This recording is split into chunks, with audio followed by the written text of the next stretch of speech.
Ya, sekali lagi saya ucapkan shalom, selamat datang pada Bapak Ibu Saudara sekalian, baik yang ada di sini maupun yang sedang mengikuti secara online. Saat ini kembali kita mau memuji nama Tuhan, kita mau meninggikan Tuhan, kita mau menyembah Dia.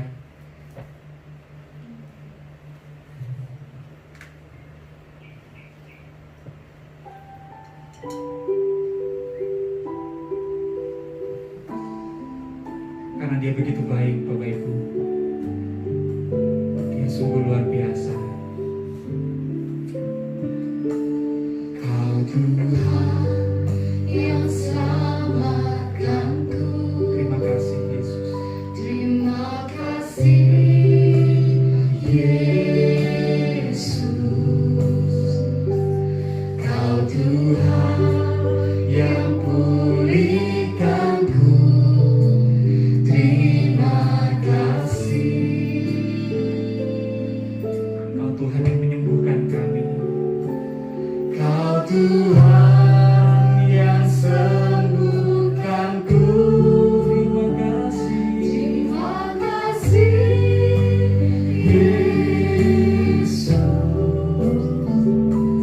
Kau Tuhan memberkatiku. Terima kasih. Segala pujian dan hormat hanya bagi-Mu Tuhan. Segala pujian dan syukur hanya bagi-Mu, Yesus. Dengan apakah ku balas kasih-Mu?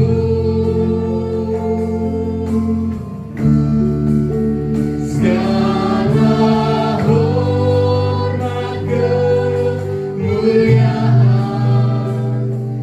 hanya layak bagi-Mu. Ku sembah Yesus seumur hidupku.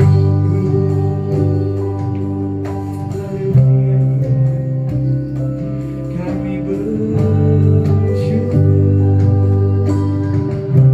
Kau Tuhan yang selamatkan kami. Yang selamatkanku. Terima kasih. Terima kasih Yesus. Kau Tuhan yang pulihkanku. Terima kasih. Kau menyembuhkan setiap kami Tuhan.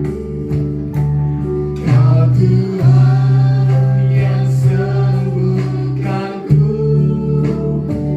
Terima kasih Yesus.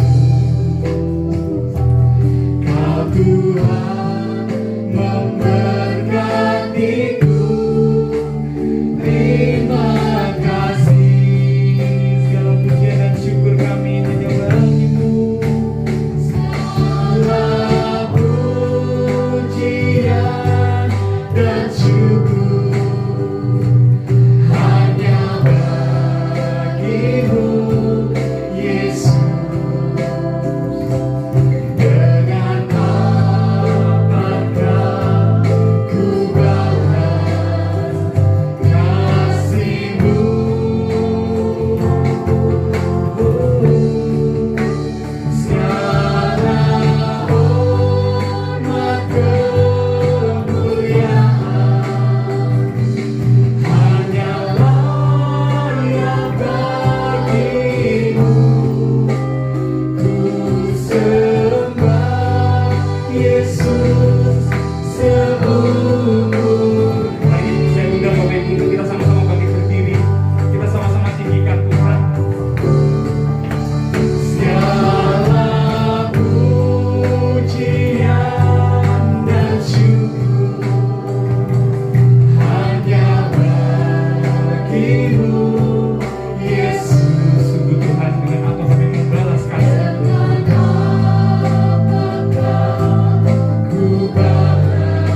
bersyukur Ya Tuhan, hanya bagimu, Yesus. kami tak mampu membalas kasih-Mu Tuhan. Dengan apakah ku balas kasih-Mu? Segala hormat kemuliaan hanya layak bagimu. Ku sembah Yesus seumur hidupku. Ini kami Tuhan, Segala pujian dan syukur hanya bagimu, Yesus. Dengan apakah ku balas kasih-Mu? Segala hormat kemuliaan hanya layak bagimu.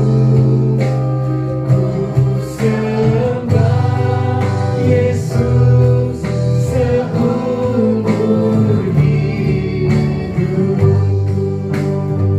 katakan ku sembah Engkau Tuhan. Ku sembah Yesus seumur hidupku. Sembah Engkau Tuhan. Ku sembah Yesus seumur hidupku. Mari kita naikkan penyembahan kita. Kami bersyukur Tuhan Yesus. Kami bersyukur.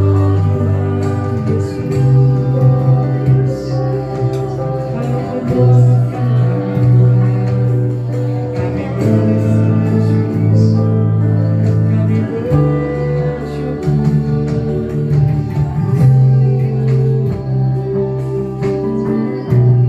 Saat ini mungkin ada dari Bapak Ibu Saudara yang mungkin datang dengan beban yang begitu berat. Mari kita sama-sama serahkan pada Tuhan. Hari ini kita mau meninggalkan setiap kita mau kita diisi lagi oleh kasih Tuhan yang begitu luar biasa.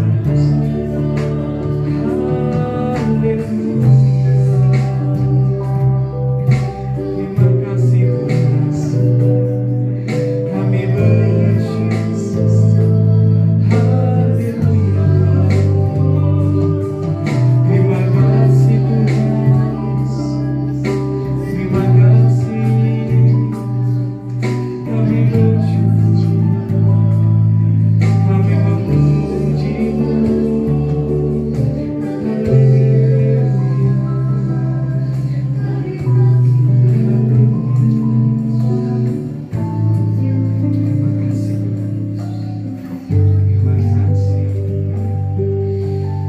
Terima kasih Tuhan Yesus, terima kasih ya Bapa.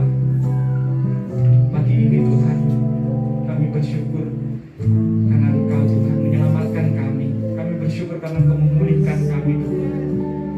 Kami yang bukan siapa-siapa Tuhan, tapi Engkau Tuhan menilai kami sungguh berharga Tuhan. Kami bersyukur Tuhan. Terima kasih. Saat ini hati kami siap Tuhan untuk kita beri kebenaran firman-Mu Tuhan. Kau yang menyiapkan Tuhan, biar Roh Kudus-Mu Tuhan ada dalam setiap hati kami Tuhan. Kami mau siapkan telinga kami mau siapkan hati kami Tuhan untuk menyambut kebenaran firman. Terima kasih Tuhan Yesus, berbicaralah. Kau berkati hamba-Mu yang akan menyampaikan firman-Mu Tuhan.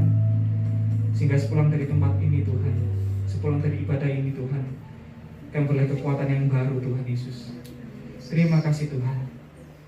Kami siap dan kami sambut firman-Mu hanya dalam nama Tuhan Yesus Kristus. Kami dalam mengucap syukur. Haleluya. Amin. Terpuji nama Tuhan, saudaraku sekalian dikasihi oleh Yesus Kristus. Pagi hari ini kita bersama-sama banyak memuji dan memuliakan nama Tuhan. Dan di tengah-tengah pujian kita mengagungkan Tuhan. Seringkali kita bertanya dan sekali lagi bertanya, benarkah saya menjadi penyembah-penyembah? Benarkah saya menjadi orang-orang yang beriman? Benarkah saya menjadi orang-orang yang sungguh-sungguh menyerahkan hidup kita sepenuh kepada Tuhan? Untuk itu, marilah kita melihat sebuah peristiwa yang seringkali menjadi sebuah fenomena dalam hidup dan membuat kita lalu bertanya-tanya, mengapa hal ini terjadi atas hidup kita? Mengapa hal itu harus aku alami? Untuk itu, mari kita membuka Alkitab kita bersama-sama di dalam Injil Lukas pasal yang ke-8 ayat yang ke-22 sampai dengan ayat yang ke-25. Lukas pasal 8 ayat 22 sampai dengan ayat yang ke-25. Saudaraku sekalian, dalam ayat yang akan kita baca akan menolong kepada kita untuk memahami apa makna daripada bagian ini. Lukas pasal 8 ayat 22 sampai 25, saudara bisa mengikutinya dan membaca bersama-sama melalui tayangan di depan LCD dan kita akan mengaminkannya. Mari kita baca bersama-sama. Ayat 22, 1, 2, 3. Pada suatu hari, Yesus naik ke dalam perahu bersama-sama dengan murid-muridnya. Dan ia berkata kepada mereka, marilah kita bertolak ke seberang danau. Lalu bertolaklah mereka. Dan ketika mereka sedang berlayar, Yesus tertidur. Sekonyong-konyong turunlah awan dan pedang, sehingga perahu itu kemasukan air dan mereka berada dalam bahaya. Maka datanglah murid-muridnya membangunkan dia, katanya, Guru, Guru, kita binasa. Ia pun bangkit, lalu menghardik angin dan air yang mengamuk itu. Dan angin dan air itu pun reda, dan daun menjadi teduh. Lalu katanya kepada mereka, di manakah kepercayaanmu? Maka takutlah mereka dan heran.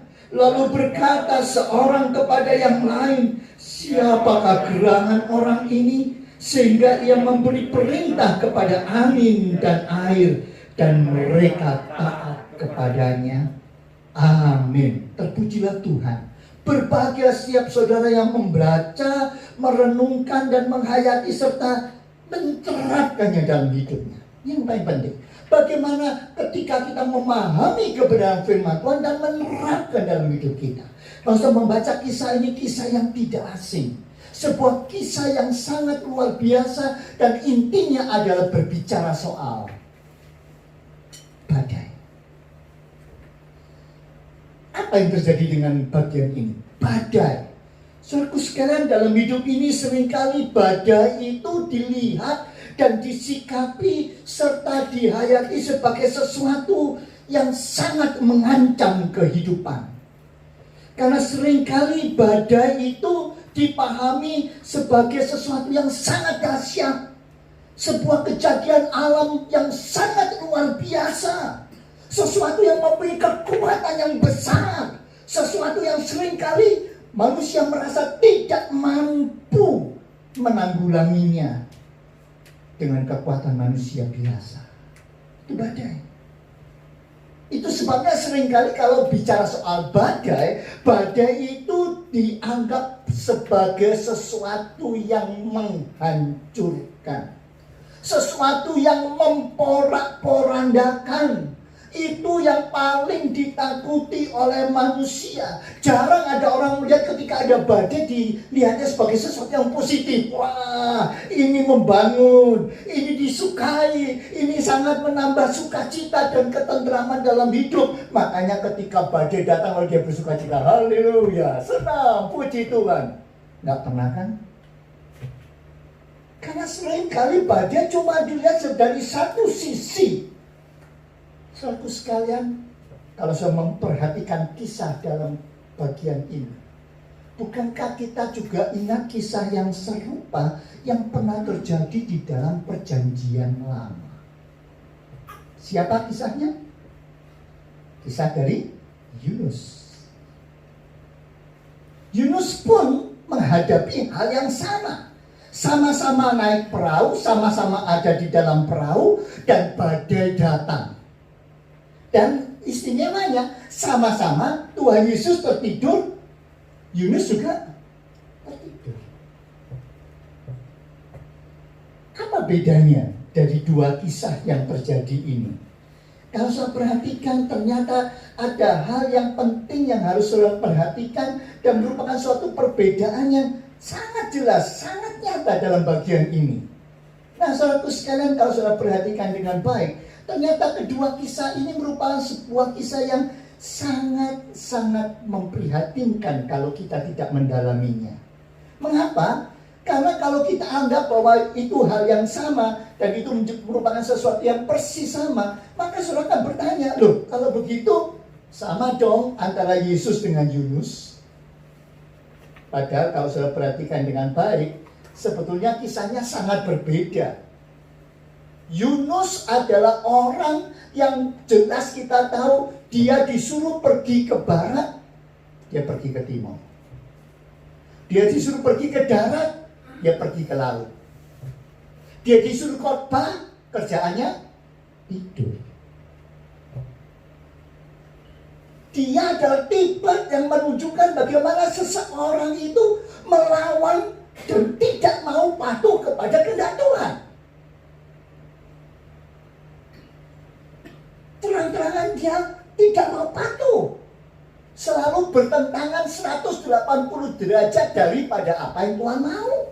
Itu sebabnya lalu banyak orang berkata, nah, karena kamu tidak patuh sama Tuhan, lah karena kamu tidak taat kepada Tuhan, kamu melawan Tuhan, itu sebabnya engkau menghadapi badai. Kan memang benar. Ketika badai sedang bergelora seperti itu, Yunus ada di dalam perahu. Dan apa yang terjadi? Orang-orang semua bingung. Dan istimewanya ketika Yunus dibuang keluar dari perahu, air badai itu teduh. Kalau Yesus beda sekali. Bahwa ketika Yesus ada di dalam perahu dan akhirnya Yesus bangun, apa yang terjadi? Yesus tetap di dalam perahu dan badai itu jadi teduh. Jadi berarti ada sebuah fenomena yang berbeda. Mari kita hayati. Banyak orang berpikir ketika ada badai dalam hidup kita, itu seringkali hanya karena disebabkan oleh kesalahan. Bahkan kadang-kadang orang melihat, oh ini karena kesalahan dari orang tuanya, oh ini kesalahan dari neneknya, oh ini kesalahan dari buyutnya, oh ini kesalahan dari lingkungannya, ini kesalahan dari masyarakatnya. Dan selalu kita hanya memberikan cap bahwa itu karena kesalahan. Pandangan ini akan segera berubah ketika saya membaca bagian ini. Coba perhatikan, dalam tadi Lukas pasal 8 ayat 22 sampai 25. Murid-murid itu menyeberangi danau atas perintah Tuhan atau atas pemberontakan terhadap Tuhan. Dan Yunus jelas yang memberontak. Disuruh kepada pergi ke timur, disuruh pergi ke darat, pergi ke laut. Ketika dia suruh khotbah dia tidur, ya kan? Tapi di sini siapa yang nyuruh pergi? Karepnya murid-murid sendiri, maunya mereka sendiri, atau karena perintah Tuhan. Ayat yang ke-20, ayat yang ke-22 di Dikatakan, coba ayat 22. Pada suatu hari Yesus naik ke dalam perahu bersama-sama dengan murid-muridnya, dan ia berkata kepada mereka, tetaplah di sini, jangan menyeberangi danau. Amin. Halo? Kok semuanya diam? Apakah Tuhan Yesus berkata, tetaplah di sini, jangan menyeberangi danau, begitu? Apa yang dikatakan? Marilah kita bertolak ke seberang danau. Berarti kalau murid-murid itu naik perahu lalu menyeberangi danau, itu menurut Tuhan atau melawan Tuhan? Menurut Tuhan. Kalau murid-murid sudah menurut Tuhan, kenapa kok ada badai? Kenapa kok harus menghadapi badai? Dan ingat, badai yang terjadi, badai yang dahsyat. Kalau kita bukan pelaut, kena badai kecil aja, nggak usah besar-besar. Hanya, begitu aja sudah, mungkin ketakutan. Tapi kalau murid-murid ini banyak mereka, di antara mereka adalah pelaut yang memang pekerjaannya adalah di air. Sampai ketakutan, berarti apa? Sangat dahsyat. Mengapa mereka ketika patuh kepada Tuhan kok justru menghadapi situasi dan kondisi yang seperti itu? Saudara yang dikasihi Yesus Kristus, itu sebabnya mari kita merenungkan dengan dalam kehidupan ini. Memang ada kalanya orang-orang harus menghadapi badai karena memang kesalahan, karena perbuatan, karena pikiran, karena hal-hal yang tidak baik yang dia perbuat yang melawan Tuhan. Itu sebabnya tidak bisa kita katakan Tuhan adalah garam dari segala kemalangan. Memang Tuhan izinkan. Menurut perintah Tuhan, ikuti Tuhan, tapi ternyata menghadapi badai. Itu berarti Tuhan izinkan, kan? Tapi bukan berarti Tuhan adalah dalang daripada semua peristiwa dan kejadian. Sekali lagi, memang Tuhan bisa membuat badai untuk menunjukkan kuasanya. Memang Tuhan bisa membuat badai untuk menyatakan keadilannya dalam menegur manusia. Tuhan bisa membuat badai untuk menghukum kesalahan dan dosa manusia. Bisa, contohnya Yunus. Nah, sudah jelas. Oke, kita paham semua itu. Nggak bisa ditolak. Iya. Tetapi tidak selalu seperti itu. Banyak anak-anak Tuhan yang beriman kepada Tuhan, percaya kepada Tuhan, sudah beribadah kepada Tuhan, selalu berpikir kalau saya jadi anak Tuhan maka semua akan lancar. Lautan akan tenang, jalanannya adalah jalanan tol, tanpa hambatan, semuanya boleh berjalan dengan bagus, semua selalu senang, gembira, berkat melimpah, banyak duit, kesehatan tidak pernah terganggu. Tuhan tidak pernah berjanji seperti itu. Memang ada kalanya orang menghadapi sesuatu yang tidak menyenangkan karena kesalahannya, karena perbuatannya betul. Tetapi ada kalanya Tuhan izinkan itu karena Tuhan sedang mendewasakan iman kita. Tuhan sedang menunggu dan melihat adakah sesuatu yang indah dari hidupmu. Ketika kau menghadapi tantangan, ketika kau betul-betul mau menegakkan kebenaran, berjalan pada jalan Tuhan, tetapi ternyata hasilnya negatif. Ketika kau mau berbuat baik, ternyata kau disalah mengerti. Ketika kau melayani Tuhan, tapi ternyata kau tidak dihargai. Ketika kau mau melakukan banyak hal, ternyata banyak hambatan. Tuhan ingin mendulang. Adakah iman yang sejati itu di dalam hidupmu? 3 minggu yang lampau saya mengatakan istilah dalam Alkitab memakai istilah klipsis. Artinya penderitaan yang harus kita hadapi justru karena kita mempertahankan iman. Penderitaan yang bisa dan diizinkan Tuhan terjadi untuk mendewasakan iman kita. Ingat, Tuhan bisa izinkan itu terjadi untuk melihat adakah sesuatu permata yang indah muncul dalam hidupmu. Itu sebabnya mengapa dalam Yakobus mengatakan jangan jemu berbuat baik, tetap terus menerus melakukan pekerjaan dan tugas serta panggilanmu. Apapun terjadi, lingkungan boleh tidak menyenangkan, situasi boleh merugikan, mungkin kau dianggap bodoh oleh masyarakat, tetap jalan terus. Karena Tuhan sedang melihat adakah mutiara yang indah itu dari dalam hidupmu. Adakah imanmu betul-betul terarah kepada Tuhan? Kan kita datang kepada Dia. Itu sebabnya, walaupun mungkin badai sedang menerpa kehidupan kita, tetap percaya Tuhan tidak pernah melupakan saudara. Justru di tengah badai Tuhan tetap menyertai kehidupanmu. Bukankah itu yang lebih pokok? Bukankah itu yang lebih kuat? Di tengah-tengah kondisi yang sangat berat sekalipun, Tuhan sanggup menolong kita. Dia akan menenangkan.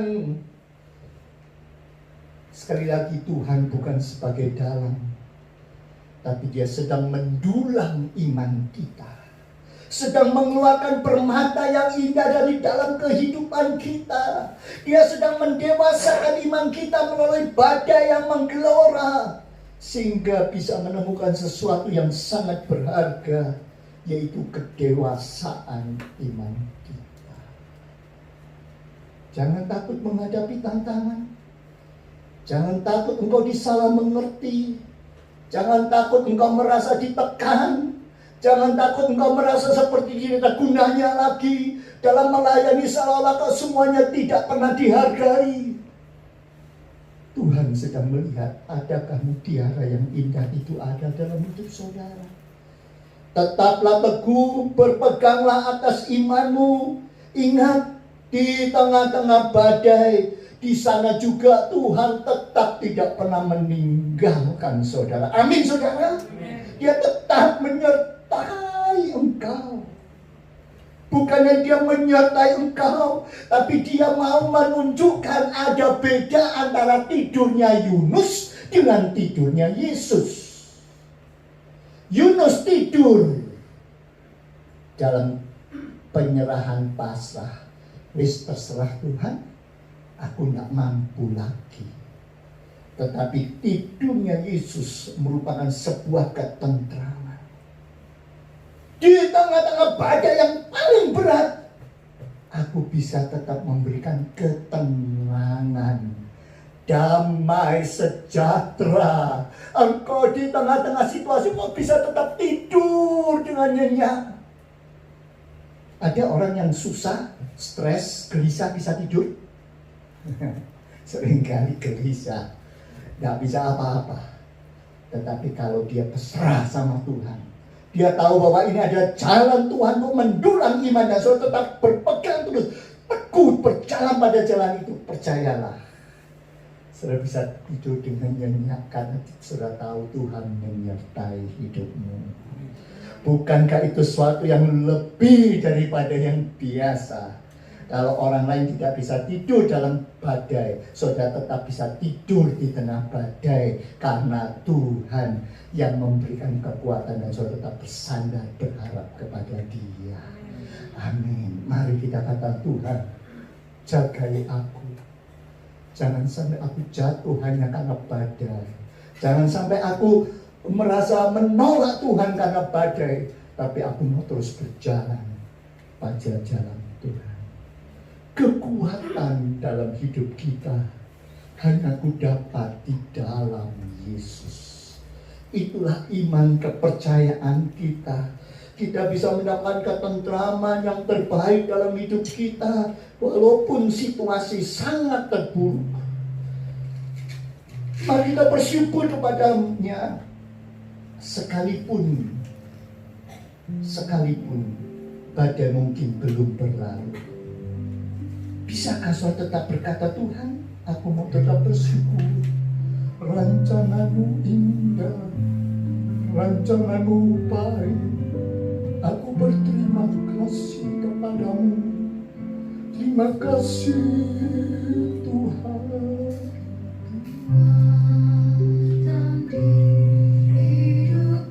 Mungkin badai tidak akan pernah berlalu, tetap hanya dengan karena terima kasih Tuhan. Kekuatan hanya mendapat di dalam Engkau.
Kudus ini adalah perintah dari Tuhan Yesus sendiri, agar kita memperingati sengsaranya sehingga ia datang kembali menjemput kita. Sementara petugas membagikan hosti dan anggur,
tetapi kita aman di dalam tangan Tuhan.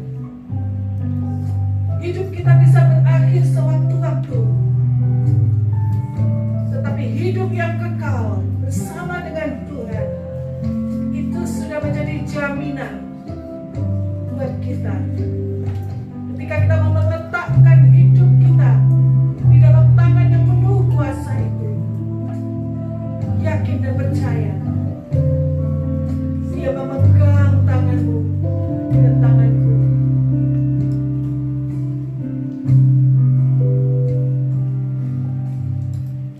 Ajaib Engkau Tuhan.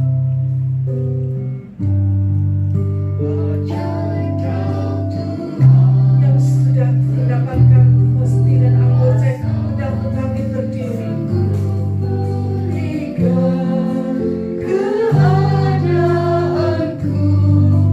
dalam tanganmu, seluruh hidupku tak akan goyah selamanya.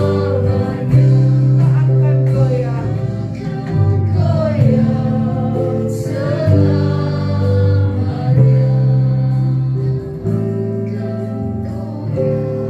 Inilah yang menjadi pengakuan iman kami, Tuhan.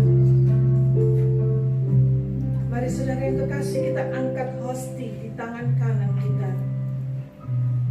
Inilah lambang tubuh Kristus yang sudah dipecah-pecahkan bagi saudara dan saya.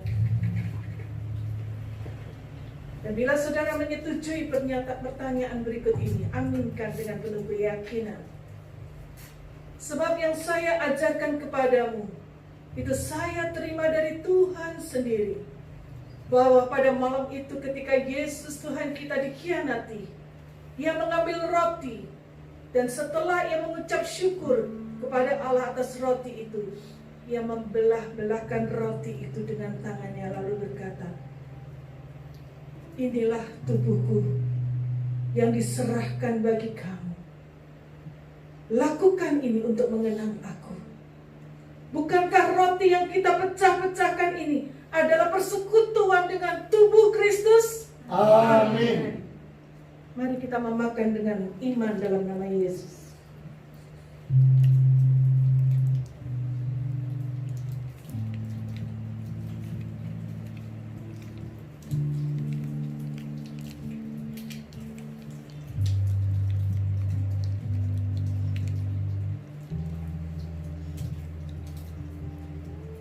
Silakan coba mengangkat cawan dengan tangan kanan saudara. Dan bila saudara menyetujui pertanyaan berikut, aminkan dengan penuh keyakinan. Begitu pula, sehabis makan dia mengambil piala anggur lalu berkata, anggur ini adalah perjanjian Allah yang disahkan dengan darahku. Setiap kali kalian minum ini, lakukan ini untuk mengenang aku. Bukankah cawan berisi air anggur yang atasnya kita ucapkan syukur ini adalah persekutuan dengan darah Yesus? Amin. Mari kita minum dalam nama Yesus.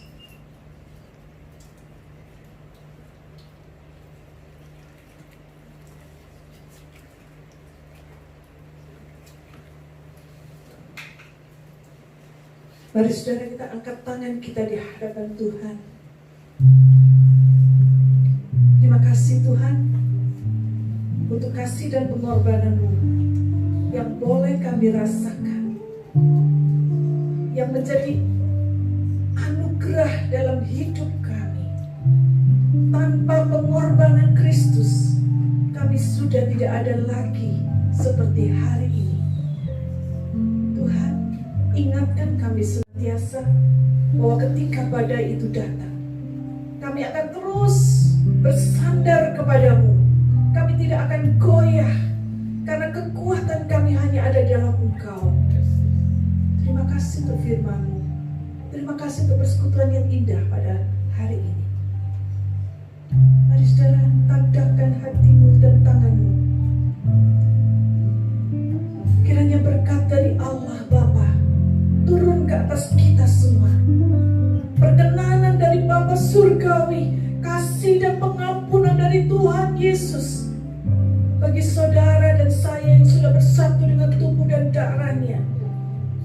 perlindungan penyertaan Roh Kudus akan menyertai engkau kemanapun kau pergi. Terimalah berkat Allah di dalam nama Tuhan Yesus Kristus. Dan setiap kita yang percaya katakan amin. Silakan duduk saudara. Biarlah ibadah kita diberkati oleh Tuhan. Silakan saudara bersaat teduh dan ibadah selesai.